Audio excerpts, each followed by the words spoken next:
যে হাদি হত্যাকাণ্ডের সাথে আমার জড়িত থাকার কথা জানেন। আসলে প্রকৃতপক্ষে আমি হাদি হত্যার এই ঘটনার সাথে কোনোভাবেই জড়িত না। হাদি জামায়াতের প্রোডাক্ট, ওর সাথে আগে থেকেই জামায়াতের কানেক্টিভিটি ছিল, সেজন্য জামাতিরা এ হত্যাকাণ্ড ঘটিয়েছে। ওই বাইকে আমি ছিলাম না, আমাকে পরিকল্পিতভাবে ফাঁসানো হয়েছে, এভাবেই নিজেকে নির্দোষ দাবি করেছেন ইনকিলাব মঞ্চের মুখপাত্র ওসমান হাদিকে হত্যার প্রধান অভিযুক্ত ফয়সাল করিম মাসুদ ওরফে শুটার মাসুদ।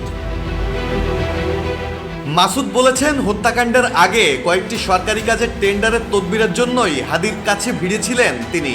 টেন্ডার তদবিরের জন্য হাদির দাবি করা নগদ ৫ লাখ টাকা এবং নির্বাচন ও একাধিক প্রোগ্রামের খরচ জুগিয়ে হয়েছিলেন হাদির ডোনার, সাথে নেমেছিলেন ভোটের প্রচারণাতেও। মাসুদের দাবি, ঘটনার আগে হাদি ডোনেশন নিতে হোয়াটসঅ্যাপে ফোন করে ডেকেছিলেন তাকে, চেয়েছিলেন প্রোগ্রামের গেঞ্জি, কিছু পতাকা, পোলাপান আর পোলাপানের খরচের টাকা। হাদি নাকি হাদিয়া ভাষাতেই চাইতেন এসব। মাসুদ বলেন, একটি ভিডিওতে যে নারীসহ তাকে রিসোর্টে দেখা গিয়েছিল সেটি তার নয়, বরং তার সহযোগী আলমগীরের গার্লফ্রেন্ড। নিজেকে ও নিজের পরিবারকে নির্দোষ দাবি করা মাসুদ বলেন, হাদি হত্যাকাণ্ডে তিনি কোনোভাবেই জড়িত না, তাকে ফাঁসানো হয়েছে এবং তার পরিবারের উপর অত্যাচার করা হয়েছে। ভিডিও বার্তায় নিজের পাসপোর্ট ও ভিসা দেখিয়ে মাসুদ দাবি করেন, ঘটনার পর অনেক কষ্টে তিনি পৌঁছেছেন দুবাইতে। অ্যাকাউন্টে কারি কারি টাকার বিষয়ে মাসুদ বলেন, তিনি একজন সফটওয়্যার ইঞ্জিনিয়ার, ব্যাটল অফ 71 নামের গেম বানিয়েও পেয়েছেন জাতীয় পুরস্কার।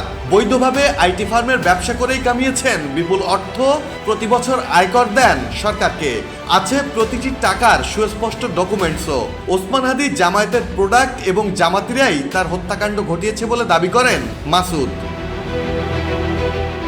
মঙ্গলবার রাত থেকে শুটার মাসুদের এমনই দুটি ভিডিও বার্তা ঝড় তোলে দেশের রাজনৈতিক অঙ্গনে। যদিও তথ্য প্রযুক্তি ও কৃত্রিম বুদ্ধিমত্তার যুগে ভাইরাল ভিডিও নিয়ে যখন চারপাশে চলছে চুলচেরা বিশ্লেষণ, ঠিক তখনই মাসুদের ভিডিও বার্তার সত্যতা নিশ্চিত করেছে ফ্যাক্ট চেকিং প্রতিষ্ঠান দ্য ডিসেন্ট। ফয়সাল করিম মাসুদ ওরফে শুটার মাসুদের ভাইরাল ভিডিওগুলো কোনো কৃত্রিম বুদ্ধিমত্তায় তৈরি নয়, বরং রিয়েল বলে এরই মধ্যে নিশ্চিত করেছে দ্য ডিসেন্ট। যদিও এ নিয়ে এখনো কোনো মন্তব্য করেনি আইন শৃঙ্খলা রক্ষাকারী বাহিনী।